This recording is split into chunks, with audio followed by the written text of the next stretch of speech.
Ladies and gentlemen, welcome back to the next edition of Mind Your P's and Q's. As always, I am your host, Lucas Heckenberger, the craftiest of bastards. And here joining me today from all the way across town in Bethlehem is my friend and owner and founder of the Colony Meadery here in the Lehigh Valley, Greg Heller-LaBelle. Greg, thank you for joining us tonight.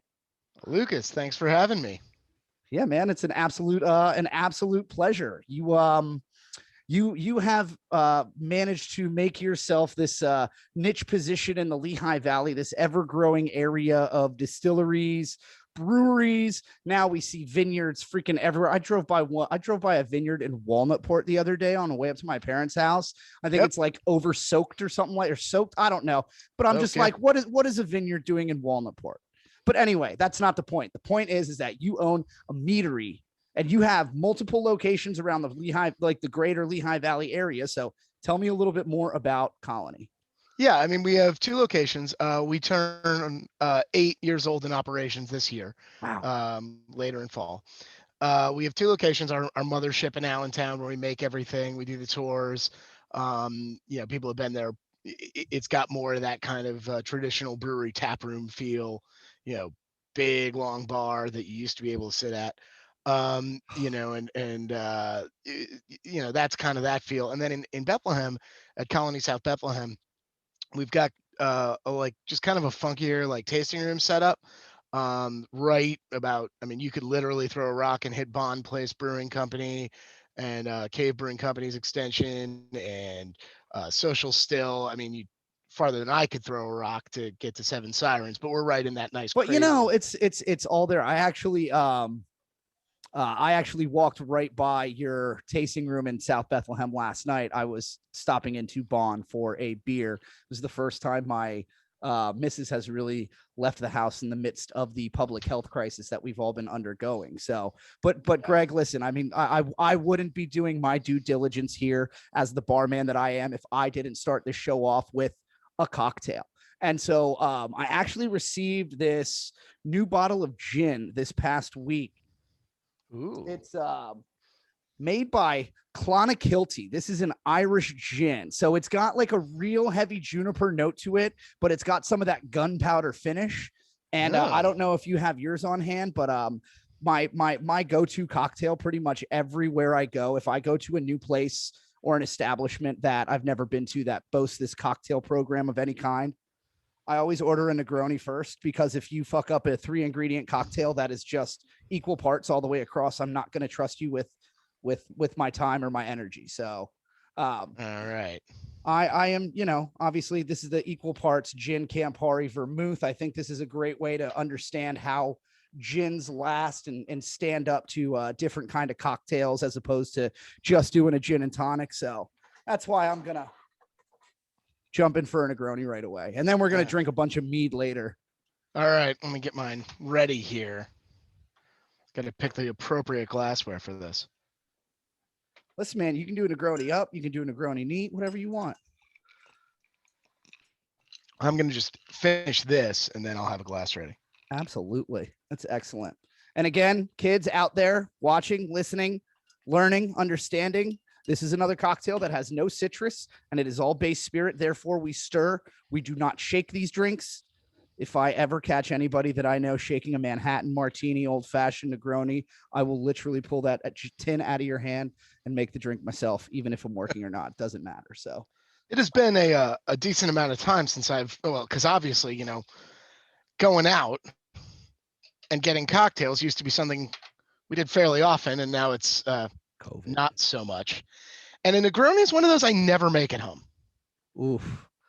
You know what's funny, Greg? There's been a huge shortage of Campari in the last 3 months in the Lehigh Valley. I mean, there's been supply line issues for a lot of stuff coming in that's imported internationally into the States. There have definitely been issues. Giffard is a company that I do a lot of stuff with in terms of at Notch or at any of the restaurants I've worked at. And I can't get any of their stuff and it's in 3 cocktails on a menu. It's not good.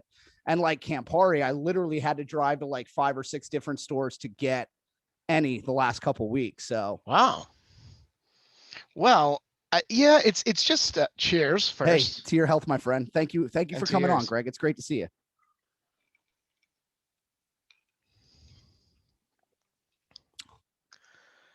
Yeah, that's tasty. I gotta tell you, that makes a nice Negroni. That, I mean, and it's, like you said, it's the Negroni is great to showcase it because it's a simple cocktail. It's easy to screw up. Hmm. But when it's made well, you really do get that gunpowder note, like you said, in that gin coming through. Yeah, there's a Japanese gin that has a similar kind of effect to it. The Roku gin that's made by Suntory. Their gin's got that little bit of gunpowder to it, and I really like it. I mean, there's applications for that, but this is nice. So anyway, Greg, 8 years at 8 years. Meadery. Congratulations. Well, it'll be in fall. We're at 7.5 now, I guess. I, I'm hopeful for the people that I talk to, the businesses that have either thrive, survive, or continue to function at some capacity throughout the last year of COVID.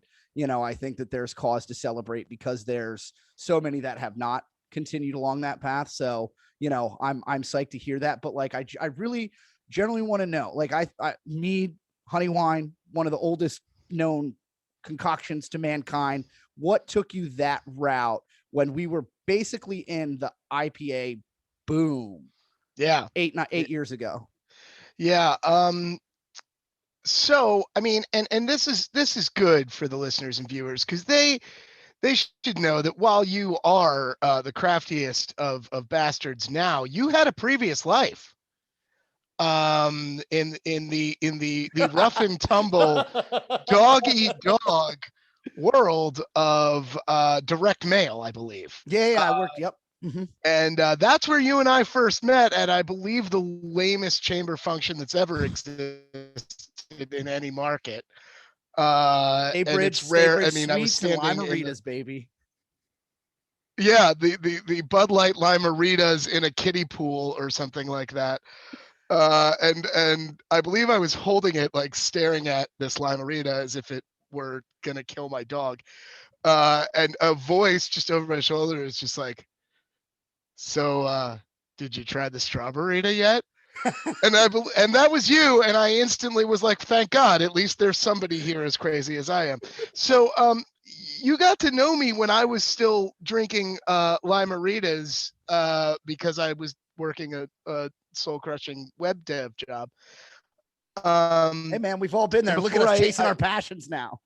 Yeah, right. Yeah, that's still don't have health insurance. No, it's the reality is I was always into craft beverage. I and my roommate at Pitt made a batch of mead in like 2004. So mead had been on my radar for ever, really since I was drinking anything. Mm-hmm. And I'd always carried a torch for it. I mean, that batch came out well through no virtue of mine. It was mostly my roommate, and some luck, I now know. But I'd always kind of wondered why you couldn't get it, on shelves. Why can I not get mead? And then when you did, it was this gross, thick, oh yeah, cloying, and it was just like, this is nothing like the beverage that I made that was good. What are we doing? What's happening?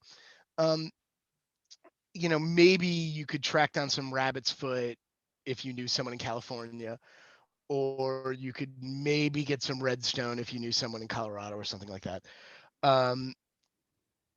But it was just not there on the market. And I was drinking a bunch of beer, and I had this group of people. We get together and try different beers, like you said, kind of that aughts like IPA boom, and but you're starting to get access to a bunch more breweries. Places are opening up. And one of the guys who came to a tasting was basically a bottle share that we didn't have that term then. And he brought some homemade mead, and it had won a gold medal at a competition. And I tried it, and I was just like, this is the best mead I've ever had. Have you ever thought about doing this professionally? And he said, no, absolutely not. So I saw him again the next month. I said, boy, I was really the best meat I ever had. I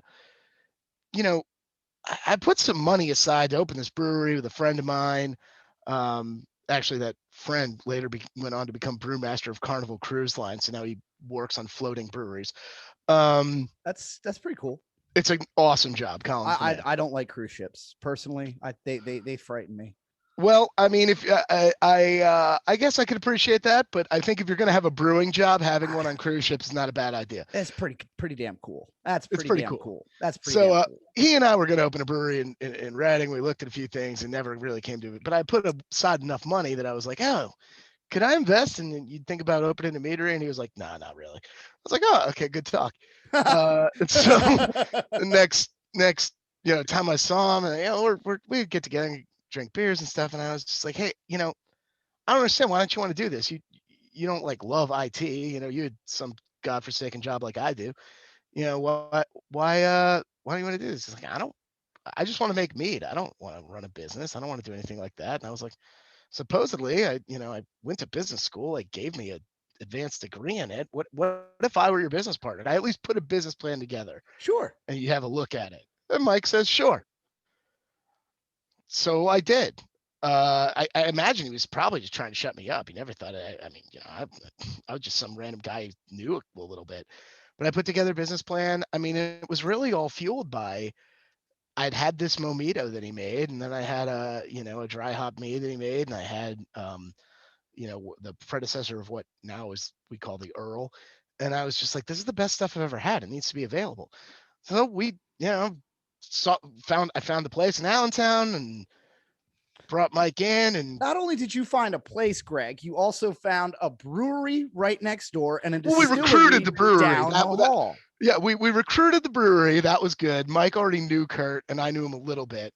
So we got them in there. And then once the Anthony at County Seat basically hit us up, and it was like we opened, and then like the first 8 weekends we were open, there were ice storms, so we were pretty convinced we were just going to go broke and like go out of business. And like one of our only customers one of those weekends was Anthony Brichta from County Seat, and he came up and he was just like, so I'm thinking of starting a distillery, and I think I should do it. And and so we just sat there and had drinks and talked about the building and the program at Allentown Economic Development Corporation.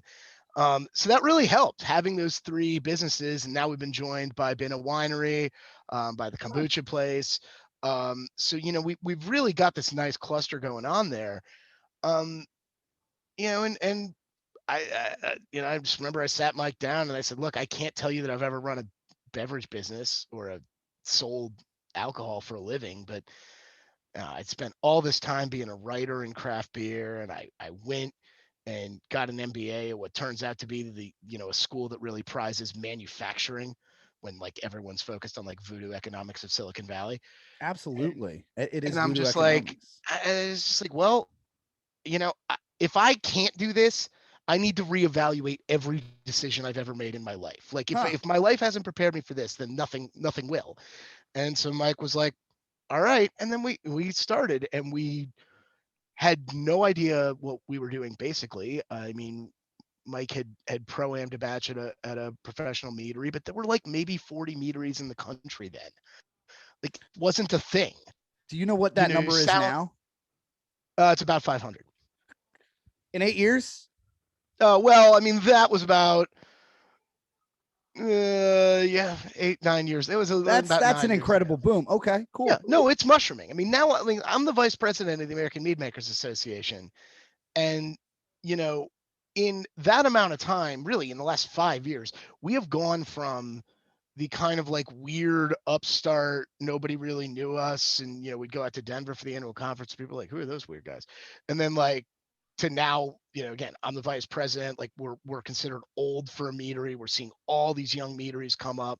We're doing everything we can to help them. We've fostered in one way or another, somewhere between 1 and 2 dozen meaderies, including India's first meadery. Get the heck out of here, man. Yeah, that's incredible. Because people can always come in and shadow us or intern with us or anything. We really want to help people make good stuff. So it's been an incredible change in 8 years. I mean, the industry's it's mushroomed in the way that craft beer did early on. That's awesome. That's wild. I've never realized, at the liquor store picking up the Woofy Dog, which can be found on shelves pretty much anywhere. Yeah, I mean, which is insane. The idea that there is at least a mead in a Pennsylvania mead in Well, there were 50 liquor stores. three or four different ones in the store today too. Yep.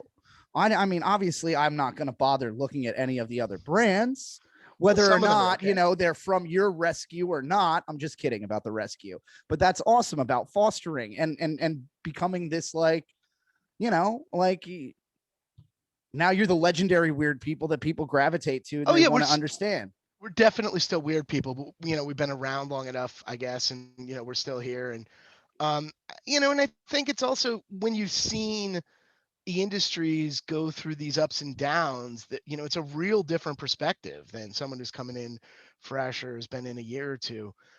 And thankfully, thanks to all of us, who opened meaderies before a few years ago, meaderies now have a much easier time than we did. The Hmm. paperwork's easier, the because the government now knows what they are. Distribution is generally easier because distributors know what mead is. A lot more customers know what mead is. Yeah. It's not like when we were doing it. And the analogy I always use is like if you ever watch Mad Men, in like one of the early seasons, there's a dude who is super convinced that the next great American sport is high lie. Ah, And yeah. he's just like, we're gonna really take over.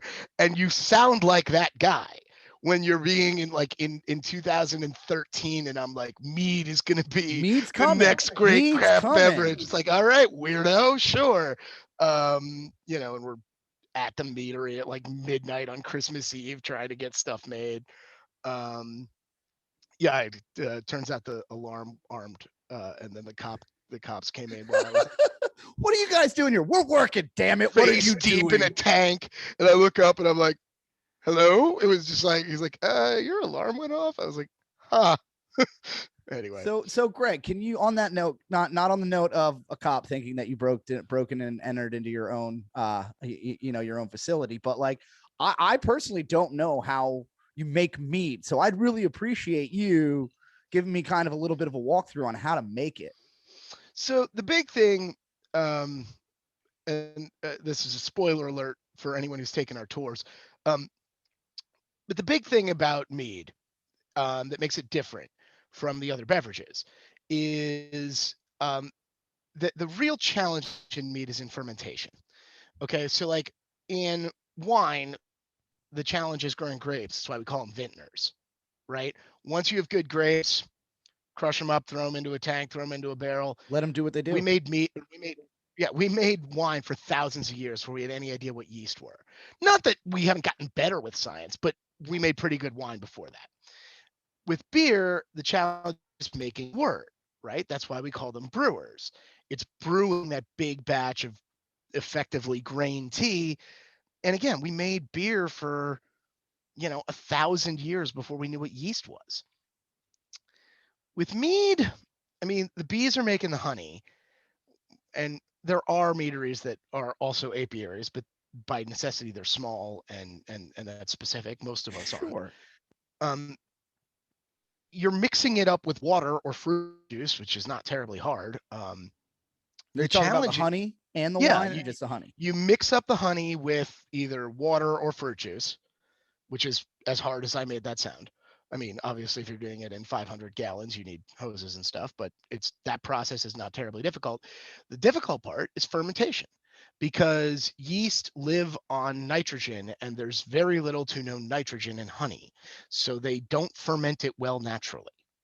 So you need to take care of them while they ferment the honey down into a clean beverage that has a good like bold flavor profile. Now, how do you do that? Is that like massaging the cows for Wagyu? I'm just Yeah, I kidding. mean there are. I mean, we've considered playing music for the tanks overnight.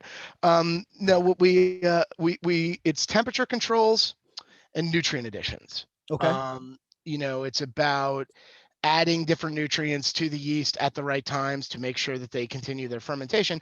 And then, of course, there's the craft beverage part of it, which is building a flavor profile, Mm-hmm. right? So in the Woofy Dog that you've got behind you, we did a whole bunch of tests on which hops to use and how to make it, and what would come out the best. Same thing with the Cafe Picante you've got. Like some I'm of it is. really excited to try that. I've never tried the Cafe Picante, and that's like screaming to me.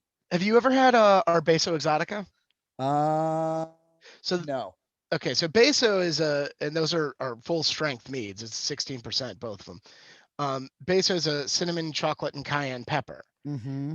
And then we made Cafe Picante, basically adding coffee to that. Oh, I love that. Um, so it's, whatever you want to call it, a Mexican coffee or something like that, as your sort of I flavor usually call it a profile. Mexican eye opener because I'll have a shot of mezcal beforehand and then Yeah. Mexican coffee, and that's definitely got that like real earthy dryness to it from Mexico, a lot more so than like South American coffee or Arabian coffee, if memory serves me correctly. So we're using in the Cafe Picante, I believe we are using. Let me think this through. Yes, we are using a Guatemalan Weiwei bean. So it's a little past a full city roast.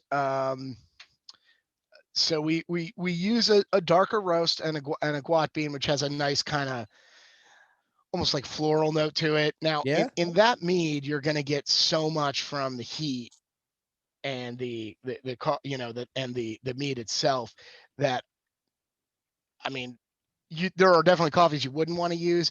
We liked having that dark roast to really make sure that it comes through when you're using flavors that big.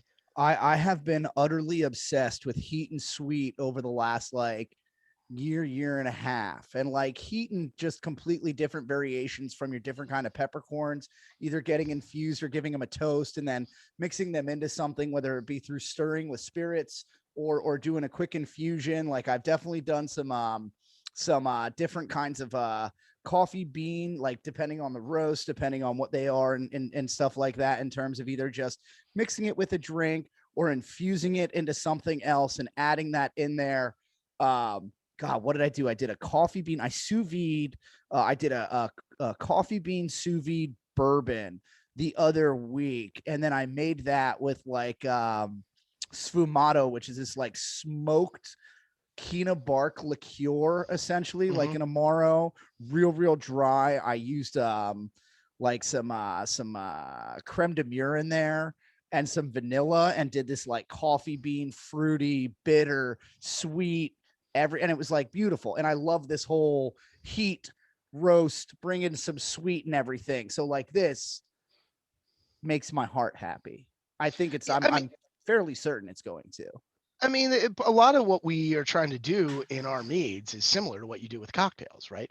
You're trying to balance the flavors, make sure that things, and we believe, that a good mead is balanced. We believe that flavor is bold, but that if you're going to make something good, it's not going to be over sweet. It's not going to be tear your face off hot. Right.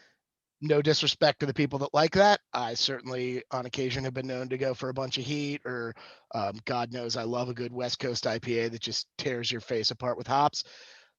But it's just not how we make beverages for the most part. We make a balanced thing that's again, like a cocktail. You're trying to think, how are all these flavors going to work together, including with the alcohol and the honey, obviously, And that's our honey, base. you know what I mean? Yeah. And like honey is one of those sweeteners that, in my experience, is obviously honey's rich. Honey's so deep that you've got to be really thoughtful in terms of what you're going to do to manipulate and make that work. So And what uh kind of honey is incredibly important. I mean, so even if you're even in a cocktail, the difference between a clover, an orange blossom, and a buckwheat are going to give you very, very different notes, even at just a pipette's worth in a cocktail.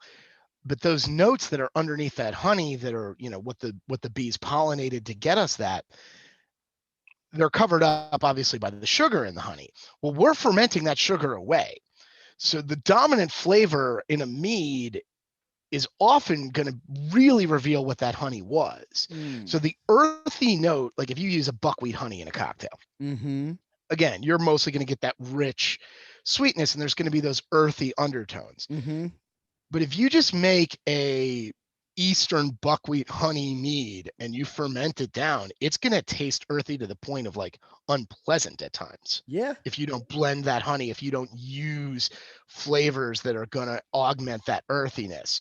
Western buckwheat can be really delicious if you know what you're doing. You do it, just a straight ferment. But the point is that like all these things matter, right? I mean, if you don't pay attention to it, you're going to have something that people don't like. and that isn't the beverage you're trying to make. And so Sure. that's a lot of what we do in mead. That's why it's a craft beverage to us. Yeah, 100%. I mean, you are 100% opening my eyes to subtleties and potential of this kind of thing. And so, like, do you source your mead per what you have in mind of doing each time differently, or are you kind of running with a standard, if you will? So most of what we use as our base honey is orange blossom, East Coast orange blossom, which generally speaking means Florida, Georgia, mostly Florida, um, coming from 3 big beekeepers in New Jersey. So it's migratory. Bees are on trucks. Trucks drive down to Florida. Bees pollinate orange groves in Florida for a couple weeks, back to the hive, back on a truck, back to New Jersey. They sell it in large quantities to a family-owned place in Easton called Sance. We get it from Sance. They deliver it to us in pails. One of the differences between commercial mead making and home mead making is that you have to pay attention to things like your supply chain and where your supply is. Um, as a home mead maker, a lot of times you can afford to just grab a weird honey and a weird little bit of this and that. For us, we're usually operating on pretty big batches. We've just kind of started a small batch system to do a little bit more playing around. But ultimately, we really try and keep orange blossom as our base for most of our meads. It's not all of them. Mini mead, which is our traditional mead, and if we use the word traditional with mead, what we mean is there's no flavors other than the honey. Mm-hmm. Okay, so but our session traditional mead, the one in the can, is made with raspberry blossom honey. Sometimes it can get really kind of tart. One batch we did almost has a like lambic note to it. Ooh. It's so tart, it's like almost acetic. And that's the other thing. It is an agricultural product. So it's tough. We have these different batches and we code them and we make it the same, but they definitely can come out different. The bees are making the honey, out of what they have. So that's kind of another element to it, similarly to wine and beer. That Yeah. at some level it's agricultural. Rainfall, weather, these things affect it. Anything in regards to booze, food, hospitality, anything that goes into it, it all comes back to agricultural. It all kinds of falls under this guise of hospitality. Realistically, meat packing is like kind of falls under the umbrella of hospitality. Growing, even truck drivers that are the actual movers on our supply chain. And I learned last year, back in April or May, when we were just starting to get into the shit of lockdowns that were more prevalent then, I will say. And like my concern, always talking to the people that I work with, is always, hey, have you heard any word about supply chains getting screwed up, anything like that? But like within our industry, the hospitality industry, if you look at it from that very macro point of view, it's the second largest employer in the United States outside of the Pentagon. And that's incredible to think about because, pardon my French, but with all due respect, I feel like the hospitality industry in this guise, even as we're talking about from a macro standpoint, a lot of times the outside perception is that we're a bunch of kind of useful idiots that don't really actually have any marketable skills. And it's kind of the opposite. The more that I talk to people like you and different chefs and people that are involved with, different growing practices just on big agricultural side. And it's, I feel like there's really a lack of an understanding or this potential for appreciation amongst this industry. And it also leads me to the curiosity, climate change. We can't let the bees die. That is obviously very, very, very true. But I feel like going from 40 meaderies in the United States to like 500 in a matter of 8 or 9 years, that's probably got to be good for the bee population in the country, right? Well, I mean, so when we're talking about bee populations, we're talking about more than one thing. The vast majority of the honey that we're talking about is made by domesticated honeybees. Mm-hmm. Okay. And there's more of those than there ever have been. We're at an all-time high in that bee population Mm-hmm. because it's like heads of cattle, right? These are livestock. They are valuable. The beekeepers are paid very, very well for their time in those orange groves. I think it's $400 per hive per week now. So if you think about how big an orange grove is and how many, it's real money. So How big's an orange grove? oh, they can be huge. Okay. They can be, I don't know. I don't know. square miles. I am Miles and honestly miles. like, I do not know almost anything about this. So this is awesome for me educationally. I really appreciate it. So Orange please. groves, almond groves, and these bees go all over. They'll go to blueberry. Obviously, they go to raspberry, which is how we get the raspberry blossom. They go up to clover and Dakota. They'll be all over. And so it's those bees are doing fine. Wild honeybees are always a little bit harder. Sure. Because of the There's a murder lot hornets. of murder hornets, right? Um, but they're a much more delicate thing. Just like bald eagles are more endangered than cows because we don't eat them.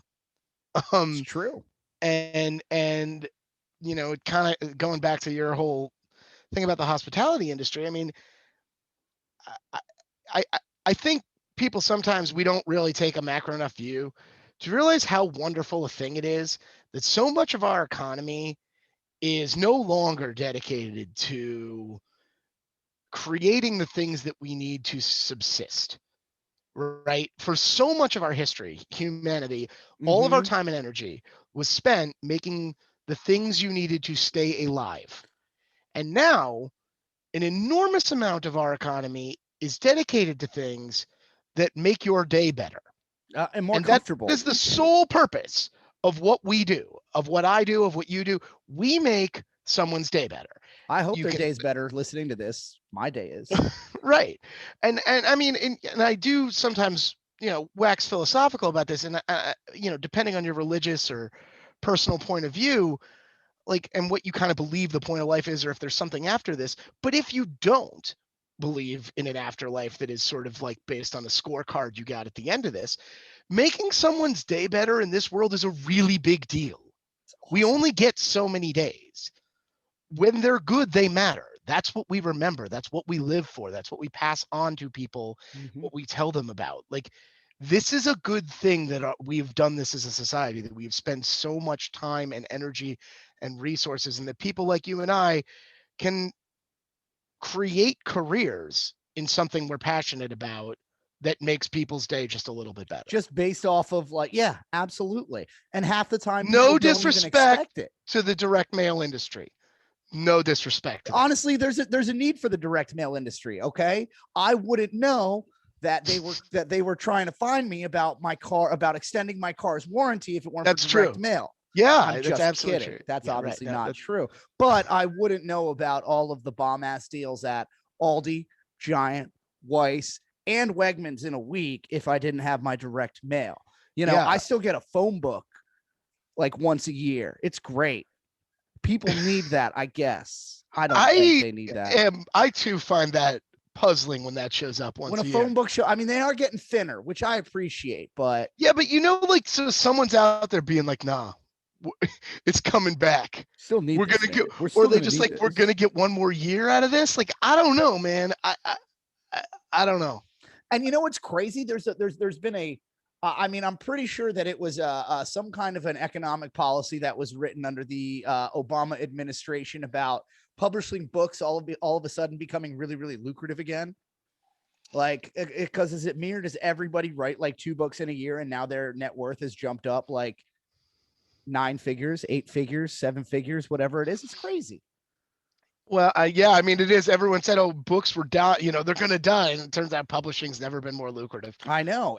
But like going back to the whole um, supply chain, looking at this idea of like the hospitality industry, it's like it's kind of the parts of the machine that keep everything turning and keep everything going and growing. And like, that's why you can get a cantaloupe, in the middle of August in North Dakota, or you can get an avocado on any Taco Tuesday at any point in the year in Dublin, Maine, whenever you want. And it's like, now, to the book thing, like, books are back and books are great. We absolutely need them. I think about this a lot. Like if there was a civilization collapse, what would happen to the knowledge of like how to ground flour down, certain things, because we are just digitally storing everything at this point, and there's not a lot of physical records being maintained and continuing to keep place. It kind of assures me all of my random notebooks and shit that I have around the house from like random thoughts at 3 a.m. Like this is a good thing. I should continue down this path. But like, I don't know, man. I personally have some concerns about the way that things are valued versus the things that we actually need that do make our lives easier and better.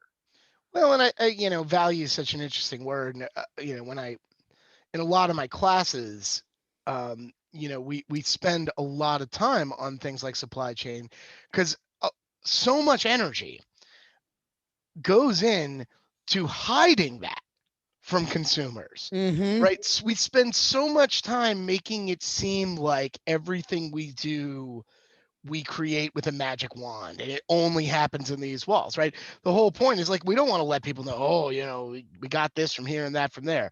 In a lot of places, that's the case. Now, that's changed a little bit. You see that more with farm to table. You've seen that more with, with the craft beverage industry highlighting whether it's us being, telling you where the honey comes from, telling you, telling you where this gin is from and who made it and whatever goes into it. But we're also fighting against, when you look at the history of beer, we're fighting a battle now that's you're losing. No decades offense. and decades and decades. Everybody's losing that isn't InBev. Well, it's interesting because I don't know that I see it quite that black and white, but I think that for decades we spent so much time trying to make the product synonymous with a brand. So much of what Budweiser did that I don't think people kind of understand well enough was what fueled so many of their decisions early on was that draft beer you could lie about. So in Texas, you could put on a thing that said Budweiser and pour it, and there wasn't really any way for anyone to do anything about that. So you could just lie and pour crap, and then people thought they hated Budweiser. And this was really happening, which is why Budweiser basically invented packaged beer and distribution. And with that label, with the scroll on it, and the Budweiser label, and it was a pretty similar in the 1800s. The whole idea was you can't lie about this. This has to be Budweiser because it looks like that. It can't just be some schmuck pouring local crap and saying it's Budweiser. This is what they were fighting against, right? The early Anheuser-Busch. And so much of what they were doing was saying, it's brand, it's us, you can trust it. Yeah. And then that was the next 100 years. And then it got into us literally trying to do the opposite. And it's just not going to happen overnight. And it hasn't happened overnight. But a lot of the success of the last 20, 30 years, I think, has been fighting against that to the point where ABI is now buying a bunch of craft brands. Yeah, it's gotten to the point where they have to start trying to take control of the things that are threatening almost their market share to in a bit. So I have to say, all right, I'm down decent amount of the Cafe Picard at this, or the Cafe Picante, excuse me, at this point, and it is delightful. The cinnamon really just like complements the cayenne so perfectly, and that coffee coming in the finish. So I poured a little bit of bourbon, a pinch of Averna Amaro, and a splash of mezcal on this, and just gave it a little stir. And I don't know. I'm going to find out in a second. Find out. Yeah, it sounds like that should work. This is going to be delicious. Yeah, I would think so. Yeah. Effing delightful. Like awesome. That's great by itself, but that's, I like that a lot. So, yeah, sorry to not, I really enjoy where we're going with this because, I think understanding the history of beverage in general and for people to know how bigger brands have come to dominate, like why is Bud Light still the most popular beer pretty much in America, the Americas for that matter. And like it's just crazy to me because the world is our oyster. We have so many options, and yet for some reason, Bud Light just sticks out in a crowd. Well, I mean, it continues to, hold its place, but we definitely see these trends moving in different directions, right? I mean, um, nobody saw the hard seltzer boom coming before it did. No I way. mean, obviously somebody did, but most of us did not. That person's Anheuser-Busch definitely didn't. They were like the last ones out with a hard seltzer. Freaking, it was Boston Beer Company with Truly and whoever the hell makes White Claw. I don't know who makes it, but do you drink any seltzers at all, Greg? No, I drink non-alcoholic seltzer. I'm addicted to like LaCroix and Spindrift. You never had any? Oh, I've had them. I've tried them. They're delicious. I don't drink them. I don't drink them sheerly out of principle because I am a crafty bastard. I am not a basic bastard. Drink what you like. I agree with that. I agree with that, but they're delicious. You know what? I had one. I think I had a Truly Lime that was fine. It tasted like lime seltzer. But I've had a bunch of them that were way too sweet for me. Some of them are dog shit. It was just gross. Sorry, I was just like, swearing. I don't mean to badmouth anybody. It's not my intention, but like some of you people need a reality check on your palates. Well, there's no question in my mind. So, and again, I'm not trying to do the 1, 2, 3 back to me in my class about craft beer, about the beverage. But let's go there. That I'm teaching now. But a lot of what I'm doing is trying to like get them into this idea that like, so recently I gave them an assignment and we're in our first week of class, right? So I start nice and easy. Go buy 2 competing products, drink them side by side. Could be Coke and Pepsi, can be Dasani and Aquafina, can be iced tea. I don't care, right? Do whatever you got to do. Somebody went out, one of my students went out, tried 2 light beers, tried Victory Prima Pilsner and the Guinness Baltimore Blonde. Oh God, now, that's. I'm sure you can imagine how I feel about these beers. Mm-hmm. I have a hunch. The Prima Pils is, I think, the finest Pilsner made in America. I really like what you have to say about that. The Baltimore Blonde is. It's not the best. Not good. It's bad. Guinness should make Guinness. We're drinking Irish gin. It's way better than a fucking Baltimore Blonde. I'm sorry for swearing. I had a Guinness today. It remains one of the best beers ever made. The Baltimore Blonde is not. But the student was like, "Oh, the Prima Pils is way too bitter. I like the Baltimore Blonde a lot more." Man. Well, you know what though? One's designed to be accessible. The other's designed to be true to a tradition that this consumer has no kind of context for. Of course, so it's like one might be better. That doesn't mean you have to like it more. You're allowed to like what you like. Absolutely. It's also okay though to then say, all right, why do I like it? And is there maybe something else I could like more if I got it, if I learned a little bit more? Can I develop a taste for this? Do I want to develop a taste for it? It's also okay to not want to develop more expensive hobbies. As somebody who just spent $500 on whiskey. What'd you get? I got the Lehigh Valley Bourbon Drinkers Guild barrel bottle of that. Uh-huh. I got I've heard that's pretty good. But it's a weeded whiskey. It's high proof. It's great. I love weeded whiskeys. Really can't wait till they do another. Got some Knob Creek Rye, got an Oban Little Bay, got a Highland Park 12, got Napa Castle, few more bottles in there. So I got gifted this. I just want to, I honestly, American single malts are kind of new to my repertoire in the last couple of years, I'd say. And this is from the Virginia Distillery Company. And it's called Courage and Conviction. I'm sorry, my freaking ring light. It just doesn't allow me to hold up product properly. But this, listen, this is one that I really like. It's young, but it's way more mature than most craft whiskeys that I've gotten in America recently. So yeah, it's tough, man. A lot. I mean, the craft distilleries have a really tough road to hoe. They're up against, if you're making whiskey, If you're making a bourbon, you're up against Heaven Hill selling a 5-year bourbon at $15 or 7-year bourbon, Ezra Brooks. Like, these are good bourbons at under $20. If you're a craft distillery, like, you are outgunned. Dude, You've the got to find, Evan Williams bottled in bond, best bottle under $20 in my opinion. yeah. I mean, so if you're a craft distillery, you've got to find differentiation in other products, in whether it's, and I think a lot of them have found that in ready to go cocktails, in sort of different packaging and stuff like that. And I'm pleased to see that, because I think, even the development of single malts, like, the way craft beer got better was not by trying to make a better Bud Light.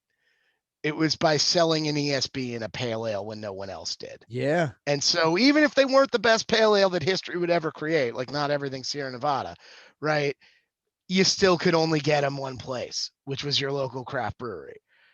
And so I think that's got to be the thing for craft distilleries, is finding these niches, hitting them hard.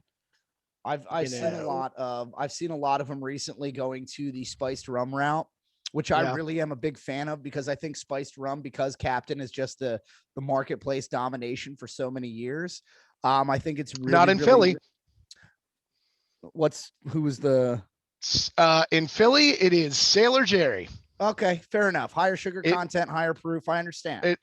But my brother-in-law is a diehard Captain Coke drinker. So when we go to concerts in Philly, we were going back when you could do that, and we were hitting bars, and every place is like, "Can I get a Captain Coke?" And every single one of them was like, "We have Sailor Jerry instead." Mm-hmm. And it was like, have we found the one city in America that doesn't even have Captain Morgan? And apparently, yes. Philly is like, no, we just do Sailor Jerry here.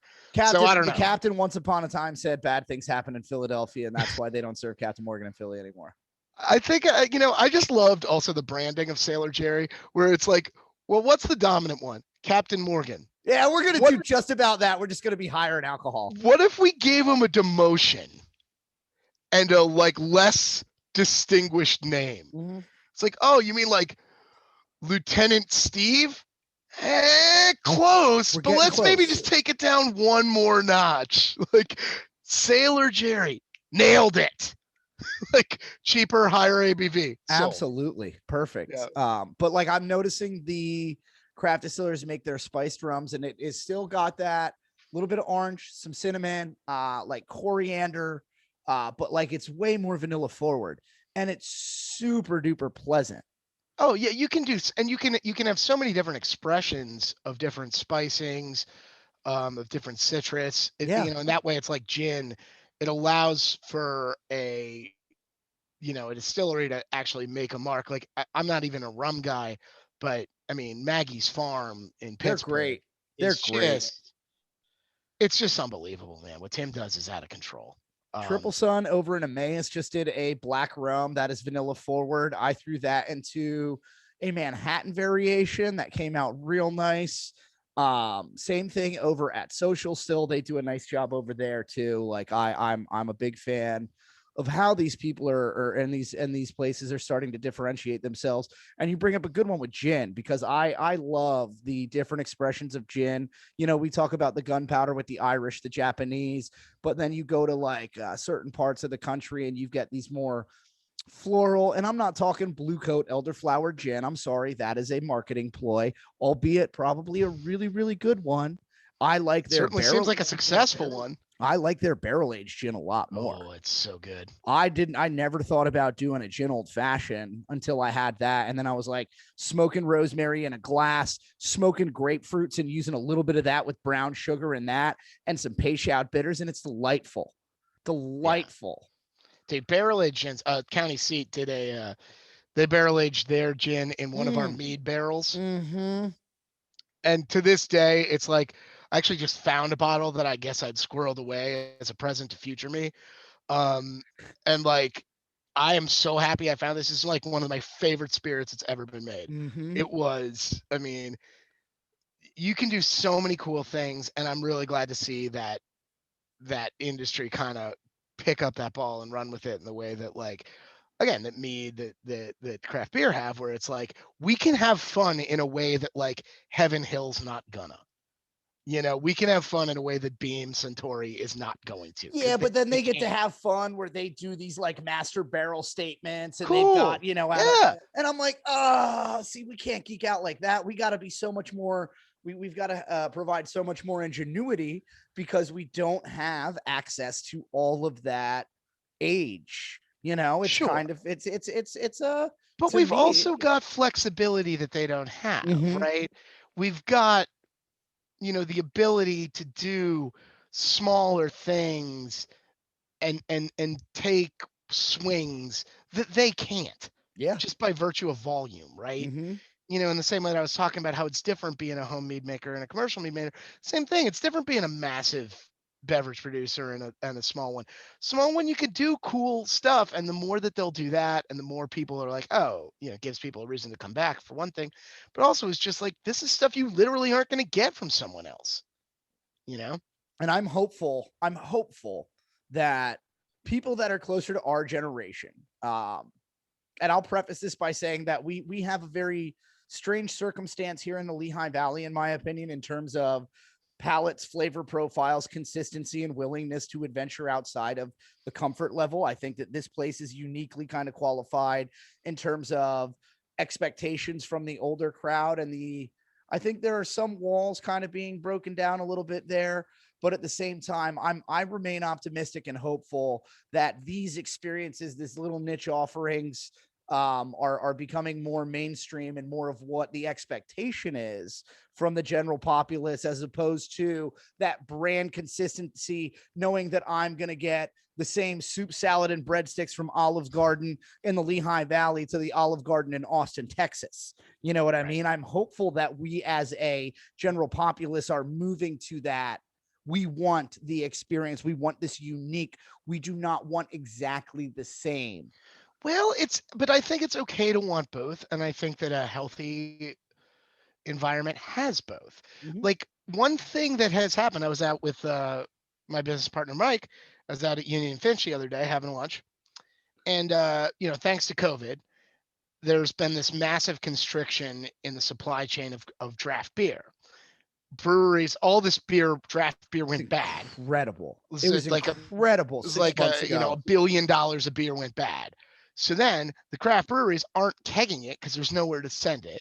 I The haven't whole had Funk on tap in 3 weeks. the wholesalers aren't delivering it because they're down to like no staff because no one's ordering. So, and they won't order it if you do have kegs. So there's no keg beer in the market. So where has this left us? It's left us with this odd throwback to like 15 years ago, where for the first time in forever, we've got on draft now at like a Union Finch. We had Nugget Nectar, Prima Pills, Old Jubilation. I saw like Edmund Fitzgerald. 21. They had the Burning River, I think. I mean, beers that I have not seen on tap in a decade or more.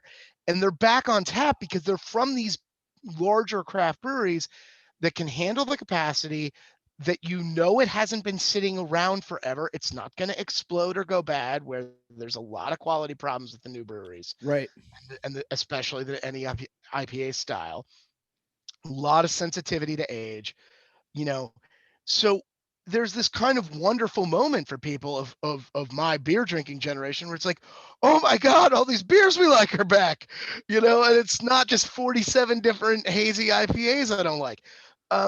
So I think it's okay to have both. And, I think as a producer, um, who is in the distribution game and who wants to continue to grow, we often struggle with that. Because on one hand, we want to have constantly new things where we're playing with flavors, or you know whether it's pink peppercorns or a new source of honey or whatever, but we also want to make T-Tax, and it needs to taste the same anytime somebody buys it, right? And so, because it's on shelves in 5 states, right, and it needs to be the same, and we want it to be the same, we want it to be on shelves in more than 5 states. So I think it's okay to play both. I think it's good. I think it's healthy for a market Are to you have getting both. so big that you got to play both? Oh, absolutely. But we always That's started, we always awesome. wanted to, right? I mean, we never wanted to be just, I mean, first of all, when we started, there was no such thing as a tap room only. Like it just didn't even exist. So the laws in Mhm. Pennsylvania didn't even allow it.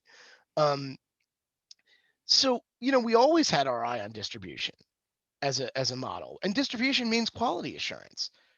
Um, so we always wanted to be both, right? And I think we still do. I think we still have. Again, Mike and I are of that era where it's like I am really happy when there's a Sierra Nevada Pale Ale on draft. Mm. Like It's a damn fine beer. I again earlier today I had a Guinness on draft at a bar.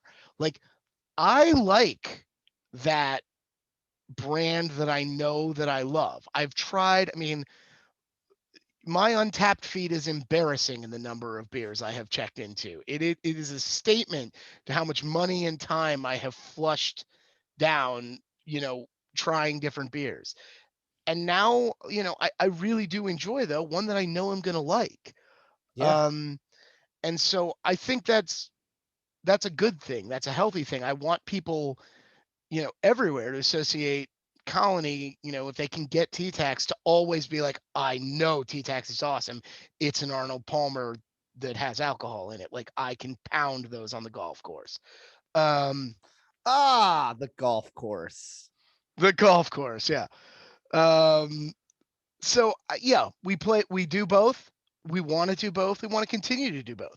The last thing we bought was a new tank for not a pilot system, but for a small batch system, so we can also do more crazy shit. Yeah. We've always done a bunch of barrel aging, but this way we can do weird stuff. And you make one barrel, and if it doesn't work, Cool. whatever. And if it Yeah. does work, you do something else. So tell me a little bit about what it was like going through. We talk a little bit here over the course of this conversation about supply chain, disruptions that have been happening, quality assurance things. What has that been like for you and your business over the course of the last year since we've been experiencing the coronavirus? Well, I mean, so on a strict business level, a place like ours has really three um, revenue streams, right? We have the tap room, we have wholesaling to other markets, and we have distribution to stores and bars nearby where we have our own distribution rights. Well, the tap room went away entirely for a while and now is still on a limit that almost no tap room could actually be profitable For at. sure. Right. In the Absolutely. same way that there aren't many restaurants out there or bars that were like, oh, yeah, we can be profitable at 50% capacity. We just have all this extra room to make more money. No one was like that. That's just not how the real estate market works. That's not how restaurants work. It's not We how we anything works. it's not how yeah. So, so even that, you're losing money. It's just you're hoping you're losing less than you were before. Wholesaling's gone, has basically gone entirely. We've just started getting our first orders from our wholesalers again after almost a year. South Carolina actually ordered a little bit ago, but Philly is starting to pick up again. Like, but it was gone for a year. Okay. Other states, nope, nope, nope, no, no. All these wholesalers, they laid people off. They had to eat millions of dollars of losses in beer, and it was a mess. So that's gone. They don't want to, and they definitely don't want to hear from a small brand like us, which I don't blame them. So then you're talking about local restaurants and bars. Well, those were closed too. And the last thing they wanted to do was put on an expensive beverage, which mead is. Um, so we're down to one half of one leg of our stool, right? Yes, we continue to, Wegmans sort of kept us afloat. I mean, what kept us afloat is loans from the government, but the only revenue we had coming in for a while was places like Wegmans, Giant, Weiss. God, and those just came into effect in PA a couple years ago. So Correct. Yeah, correct. got lucky Um, on that one. Still can't make pot happen. Sorry, guys. well, they're working. Fetterman's working on it. I know, and I'm confident and hopeful. I mean, I live right by Columbia Care here on Tillman and Allentown, and I literally saw security guards and parking attendants last week before we got the big snow dumped on us. Like, what are Yeah, we doing? I mean, what are we doing? Yeah, it's gonna happen. These things take time. I mean, look, those booze reforms you're talking about took, I don't even know how many decades. I know Four. the one the one thing that like the one thing that we got for mead in those booze reforms in Pennsylvania, that alone took 2.5 years. And that was just to get mead into distribution under a certain ABV level. Like you weren't even allowed to before that. So, whatever. These things take a minute. But so yeah, so that's what we were looking at on the demand side. So as you might imagine, our demand really, and therefore our production shrank up. Um, Now there are a few other things that happened. One thing is over the last few years, we've been kind of steadily building ourselves as a contract house. We now contract about 4 different brands of cider mostly. Um, we've just started our own cider line, but um, Oh, we, we do a bunch of contracting, and it has absolutely helped sustain us through this, including for like cideries, in places like Philadelphia, where the volume to get up to do a canning run is not really available, right? So we can serve, they can make the cider in our place in the large tanks. Mobile canning line comes up, we can one of our products, we can one of the site or one of the contract products. Um, maybe hijinks hops on a run, and like we all just, that by working together. bunch of communists. Yeah, right. Booze communists. But I mean, thankfully that has actually provided us with some revenue on that tank space that otherwise would just be sitting there. So that's been good. And it's been good for the downstream for our Yeah. contracting clients, because it's like the last thing they want to do now is invest in equipment. Nobody has that type of cash flow. Rising So tides raise ships, man. so there has It's a very simple principle, in my yeah, there's opinion. been good collaborations in that way. On the supply chain side, um, like it's bottles are always a disaster. Um, you just when you find a model you like and your equipment is calibrated to it, you just really, really, really hope and pray that the wholesaler for those bottles who swore to you that they would, oh yeah, we'll always have them. You just hope they mean it and they never run out. Because the reality is no one our size can buy a truckload, which Hmm. means you have to buy them from a middleman, which means You're relying on a few different voices in the room, if it you means will. that warehouse needs to continue to stock them, and they need to continue to get them, and it's hard. Um, there's been no issues on the honey side. I hear You cans know, are hard to get a hold of. yeah, we had a pretty decent can bank going. We work with we've been working with our suppliers. We tend to work well enough ahead of time that we've managed to dodge the worst of it. Um, the Lehigh Valley Brewers Guild started a can bank and a crowler bank, which we don't use What? crowlers, but for all the members. So we would buy just truckloads of crowlers and cans for the members to then buy at cost. And Weyerbacher was good enough to warehouse those. And that's been really, really, really valuable for the local breweries, because now we can buy, a truckload at a time, and that way they're there, and then we can just go and take them. And so when a lot of breweries were having trouble getting crowlers, getting cans, we've at least been able to have some in the pipeline, and for a lot of local breweries, and that's really important. So, there have been really good innovations. It remains a very supportive industry, and there are things like that that really, really help. Um, you know, will all of us make it out of this? Nobody knows. We just it's every place you're looking at, the answer is always going to be the same, which is, look, we're here today, and if the lights are on tomorrow, then the lights, it has been one day at a time since March 15th of last year. God. I mean, I Um, remember that day very vividly. I was working at Notch, where I have been employed for, it'll be 2 years in August this year. And I remember getting the call down and it's 6:30, 7 o'clock at night, and we're telling people they can't come in because of the orders, because of the public health crisis. And at that time, it made sense in my mind. But, I certainly still sit and I think about, just how worried and despondent and afraid I was at first for the long-term health of our industry, not so much for myself personally. I think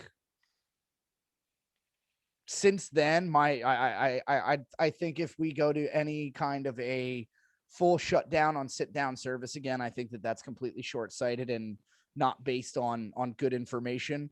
Well, like, with that being said, what do you think the a good path forward is? I mean, there's so many different levels on that, and Let's talk about for our industry, and for yours specifically. so I think that if you want to go backward, for me, the answer was simple, which is you pay everybody to stay home.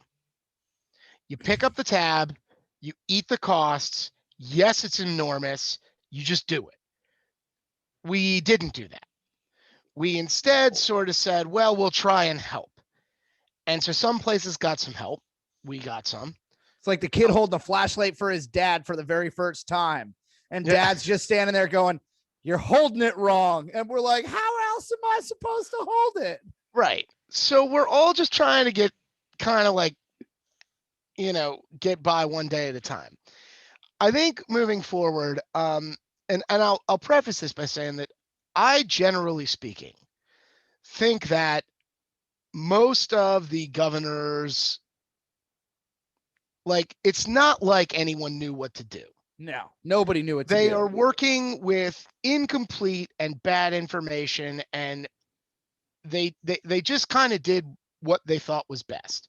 And I think that we, in retrospect, we've learned some things. For all that we made fun of them, Florida did a lot of things right. I mean, they seem to have gotten the schools thing okay. I mean, there have not been outbreaks. Miami-Dade, is one of the largest districts in the country, and kids are back, and they've been back for a long time, and people aren't dying. So Ron they did DeSantis some things was really, like, really. yo, let's go. And turns out, okay, we can do that to an extent. Well, now the problem is it helps when it's 75 degrees in February and everyone can be outside. Mm-hmm. So if it was 75 degrees here, I'd be like, sure, let's stay outdoors, except we can't because it's awful. Not because it's cold. Right. So they have advantages we don't have, but they also did some things right.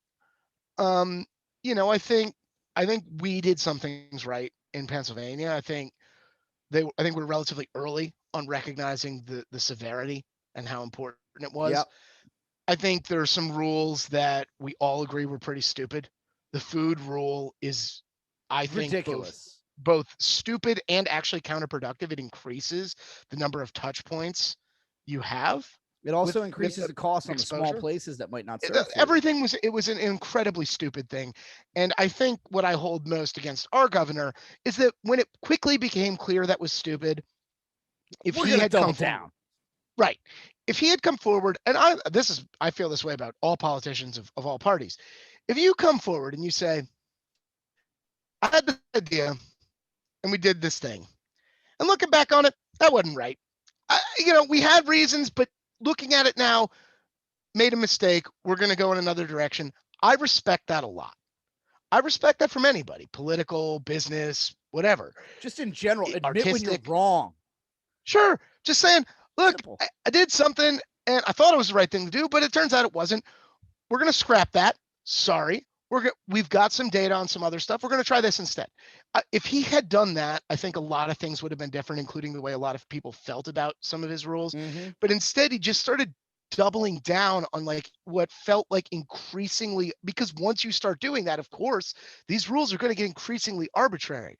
So now it all became about what constitutes food, what is a snack, and and it just, we ended up in the somewhat foreseeable Kafka-esque stupidity that you could have predicted.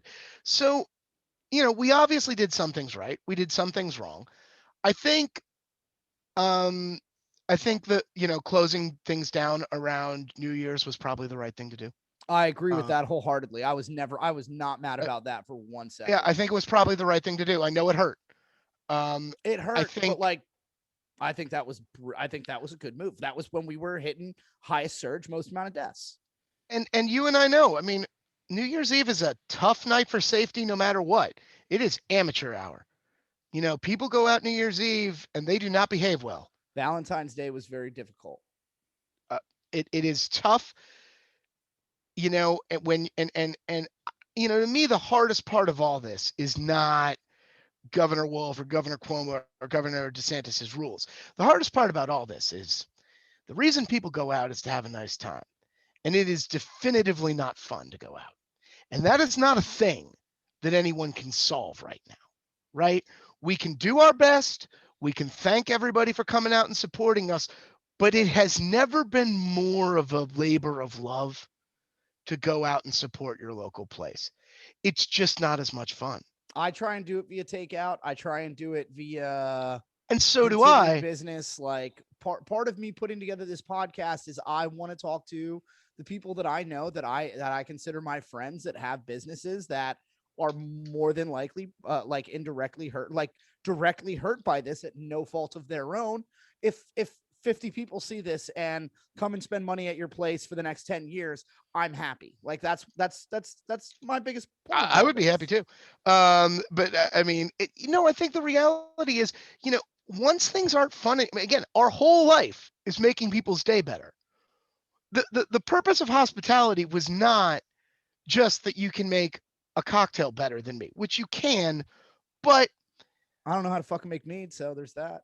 yeah, but the point was also that I would get to go out and see you, and And I'm get to going out and you're making the cocktail and it's for me. enjoyable and it's this Yes. different experience and it's something And it's a outside. social experience. Yes. It's Yes. Oh God. Yeah. and God knows breweries and meaderies more than like this is what I loved about this industry is whenever I travel, I go to breweries, you're talking to people, you meet people. It's the neighborhood. It's a community and it makes us feel connected to each other. And I think when you look at a lot of the numbers of, the COVID um, costs, and I mean this in the broadest way possible, Mm-hmm. that feeling of isolation, and we see it reflected in suicide, in addiction, in abuse, in all, in infidelity. If you Ashley Madison released an incredible like 70-page white paper on how their usership spiked. It went up like Oh man. 75% during COVID. Like you are just seeing I get it. I it, guess. you are seeing why people feel disconnected. All of these added negative costs that come with this. I mean, I That's have a right. 6 year old who is between two houses every day of the week. And last year in March, we decided all virtual was the safest thing because of how many people he could potentially expose Sure. if he brought the virus home between my parents, my partner's parents who are separated and remarried each individually, other family members, and then you go to his mother's side, her parents, brother, her partner's parents, other people, etc. But like it got to a point where after the Christmas break, we made the decision that our son needed to go back to school in person. And fortunately, we're very fortunate that he had that opportunity to be Mhm. able to do a 2 weekend learning. And there are places that don't have the money, that don't have the capabilities, that don't the people that live there don't have the technologies. And like I want to sit here earlier and talk about the woe is me to the restaurant industry or the hospitality industry in general, but taking a look grand scheme overall and getting that much more macro view like we were talking about, like the effects on people health from the social standpoint. Like it got to a point where it hit me personally that I saw the way that my son reacted to the potential of going on a Zoom for his schooling again, and him rolling his eyes and leaning back Well, in his chair. And it was in and that as moment that I was like, yo, we got to make a call. We got to do yeah, this. because as parents, you were asked to choose between your child and everyone around you's physical well-being and your child's emotional and social well-being, and that's an impossible choice. And for so many people, it's just been, even if they don't, they don't even necessarily have that choice. It's just, and I think now I was talking to a couple of friends of mine in the industry, including Craig at the Mint. Um, you know, I think in some ways we're in the hardest stretch now because the end is in sight. I think in November, or maybe a little before that, I think in early winter, late fall, you saw people engage in more risk risk Risk tolerant averse behavior. activities, I Well, think, is you a saw them yeah. do stuff Hmm. that they knew was risky because it was like, I'm just going to go crazy if I If I don't do don't, this. Um, and I'll cop to it. I definitely, like, I took a weekend away by myself to a pretty small town in upstate New York. And like, I found myself at an Irish pub where people were not socially distant. And and it was the best I felt in 6 months. I was talking to random strangers like you used to. And then, like, of course, the next day I'm like, Jesus, that was probably not smart. you idiot. But Well, then but it's like the but I realization also knew it at the is, time, and I was just like, so you saw people do that, I think, as just a sort of, there was, they just had to. But I think now it's like, well, there is an end in sight. There's a vaccine. People we know are vaccinated. My wife is vaccinated. My dad is vaccinated. my Like, mom is vaccinated. right. My in-laws, like, People people we know are vaccinated. The end is near, I know which that I can go means to a family everybody is function like, and not have to wear my mask in the room with all of my loved ones because I know that 85% of them are vaccinated. So, but I also think that means that the vast majority of people are like, all right, cool, man. Now we can go we're do stuff no, again. no. I think it's the opposite. I think it's like, we're gonna knuckle down. We're really gonna not get it. I don't. It's only a couple months. I think a lot of people. I mean, and again, who obviously we all have our own bubbles and stuff like that. But a lot of the people I know, it's like, with the end in sight, it's like, I just need to get through this last stretch. Yep. And I've seen a lot more risk averse behavior. People saying, I'm not going out. I'm not going to meet it because, Huh. and I get it, because it's like, we're almost there, right? And I think that's going to be the toughest stretch for a lot of us, because my, a lot of these things, they have longer tails than we think they do. Yeah, 100%. Oh, that's where everybody gets it wrong, in my opinion, is not understanding how Well, far away the end game actually is. and economically, I don't think people are quite ready for the earthquake that's coming at the end of this. There is, on books, trillions of dollars in loans, in money real. owed, It's not real, though. that is not coming in. It will not come in because those companies have either gone under or whatever, or will go under. And when that ripple effect hits, it's going to be hard.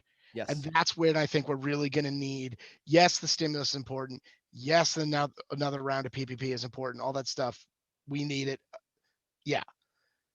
But there's going to be a wave after this is over, economically, that's going to really suck shit. That's why I spent all my Trump bucks on Dogecoin. Dogecoin? Yeah. No, Gotta get that. I was in GameStop. You were? Oh yeah. Yeah. I got all the game. No, of course. Me neither. Like, I appreciate what happened in that regard. Like, I do like that little bit of stick it to the. Oh yeah. Nobody's gonna feel bad for hedge fund people. But some the problem, people do, but it's not me. No, I mean, nobody's gonna feel. I think the concern is, like, does everybody who's buying this understand that you're paying $600 for something that's worth one? Like, do you know that it's fine to do this just to say, have you ever been to GameStop? Do you know what it's like there? Yeah, like, yes, I think we need to have a reckoning. I think we need to have a reckoning for a real experience. There was the meme going around that's like, the guy being like, I have saved you from bankruptcy and I am here to redeem my stock. And the guy says, I can give you 2 cents in-store credit. Like, that is GameStop. Yes. Like, so, I mean, as long as everyone who bought it knew that they were paying however many hundreds of dollars they were paying just to say fuck you to some hedge fund, cool. That is a great use of $500. And to the crowd that sourced the breaking of the short, I commend you. Yeah. Great The work, cat's out of the everybody. bag, though. You know they're not But going to let that don't, happen it's not again. an investment. It's not a good investment. No, it's You're not a going to real lose a lot investment. of This money. is this is a short. Bill Yeah. Gates apparently had a short position on Tesla years ago, and turns out probably screwed himself on that one a little bit. Yeah, I would definitely, that probably didn't work out for him. I really wish I would have had a short investment that I forgot about on something like Bitcoin or Tesla, but I don't know anything about money. I'm an idiot and a bartender, but I know about booze and I know about people and I know about how what we do affects people, and I understand the importance of what we do despite its superficial nature and the lack of substance versus actual apiaries, versus actual people that work those supply lines within the food chain, that you know, like your growers, your pickers, your individual farms, the people that take chances. Like, I understand that there's a lot more to it than just the nuance of a nice night out and some good cocktails and making people feel sexy for a little while, and hopefully they go home and enjoy themselves a little more. You know what I mean? But like, I don't know. My biggest hope is that at the end of all of this, when we do go back to non-masked social gatherings at 100% capacity without fear or concern for our grandparents or somebody who might be immunocompromised health, is that we appreciate the nuance just a little bit more. And that goes to everybody involved from the top to the bottom and everywhere in between. And that we kind of develop a little bit more of a compassionate mindset in that regard. Yeah, I certainly hope so. You know, I think, as with all these things, we never really know a lot of the permanent changes that are going to happen until we get some distance. And a lot of times they're not what you'd expect. Um, you know, the analogy I always use is in Bethlehem. You know, we built a casino, whatever, 10 years ago. And I remember there was a lot of kerfuffle. What type of change will this have to the valley? You know, oh, what are we going to do? There's going to be all these things. It's going to bring crime. It's going to bring jobs. It's going to bring all these things. Everyone throws all these different things out. And it basically had kind of like 1.5 changes long term. One of them was that like a few local places around it closed because the jobs at the casino paid better than the family business. And they were just like, I don't need to do this. I can go work at the casino.